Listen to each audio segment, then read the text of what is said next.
WCVB News Center 5 at 11 starts right now.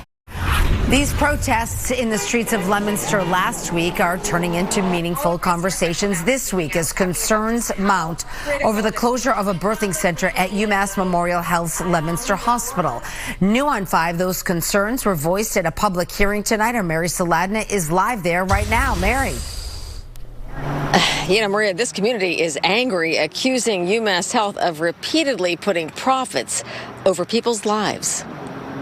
You're taking away a critical need of families. Morally, this is wrong. It's an embarrassment. North Central communities slammed UMass Memorial executives tonight at a public hearing before the State Department of Public Health about UMass's decision to shut down the birthing center at Leominster Hospital. How can UMass continually and systematically removing local access to critical services possibly be a good thing for our community? This decision is part of a concerted effort to provide less health care to poor people who live in Fitchburg and Leominster and North Central. The controversial proposal comes on the heels of a state study that shows severe labor and delivery complications have nearly doubled in the past decade, and women of color are among those at highest risk. More babies will die.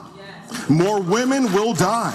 UMass blames declining birth rates in the region and staffing shortages. Like many of our health system peers, we are experiencing unprecedented workforce shortages after the pandemic. But nurses actually working in the unit don't buy that. Back in January, there was like 45 applicants of just nurses who had wanted to work on the unit, and none of them got called. And we know for a fact that we had obstetricians willing to work here too. I mean, we're working with these people. Tonight, elected officials testified they've been trying to work with the hospital to save the unit to no avail. How much do you need to turn this thing around? 5 million, 6 million? And what I heard was, even if we had the money, we wouldn't put it to the maternity ward.